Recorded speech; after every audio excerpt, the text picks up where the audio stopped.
Le mendiant sorcier de Soubré. Les faits qui vont suivre m'ont été rapportés par un abonné de Côte d'Ivoire, voici son témoignage. L'histoire qui va suivre s'est déroulée en Côte d'Ivoire, dans la ville de Soubré. Un jour, une jeune femme se trouvait dans sa voiture, roulant tranquillement dans un quartier animé. À un feu rouge, elle aperçut un vieil homme, un mendiant, assis sur le trottoir, l'air misérable. Touchée par sa situation, elle décida de l'aider. Elle prit une importante somme d'argent dans son sac et la lui tendit avec un sourire chaleureux. Le vieil homme accepta l'argent avec reconnaissance. Cependant, dès qu'elle retourna dans sa voiture, une étrange sensation envahit sa main gauche, la main avec laquelle elle avait donné l'argent au vieil homme. Elle remarqua alors avec horreur que sa main commençait à se rétrécir, devenant de plus en plus petite jusqu'à n'être plus qu'un moignon. Paniquée, elle cria à l'aide. Les habitants du quartier, alertés par ces appels, accoururent pour comprendre ce qui se passait. Voyant le mendiant s'éloigner rapidement, ils le rattrapèrent et lui demandèrent des explications. Le vieil homme d'abord nia avoir quoi que ce soit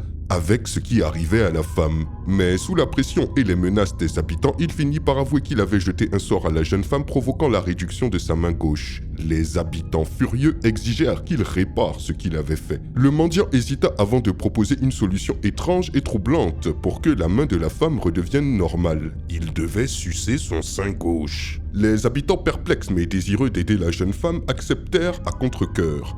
Le mendiant s'approcha alors de la femme et posa ses lèvres sur son sein gauche. Mais à cet instant précis, un événement surnaturel se produisit. La jeune femme et le mendiant disparurent soudainement dans un éclat de lumière. Les témoins abasourdis se mirent à chercher partout sans succès. Désespérés, les habitants firent appel à un mystique réputé pour ses pouvoirs. Ce dernier entreprit un rituel complexe et parvint à ramener la jeune femme. Cependant, le mendiant, lui, resta introuvable, comme s'il s'était volatilisé pour toujours. La femme, bouleversée mais saine et sauve, remercia les habitants et le mystique. Ayant été moi-même témoin de cette histoire, celle-ci est restée à jamais gravée dans ma mémoire. Beaucoup comme moi ont retenu une leçon.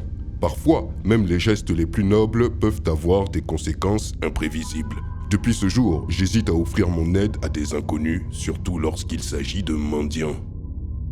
Quelle histoire incroyable et pleine d'enseignements. Dites-moi ce que vous en pensez dans les commentaires et je vous dis à très bientôt pour une nouvelle vidéo. C'était Takashi J numéro 1 sur les histoires mystiques de l'Afrique.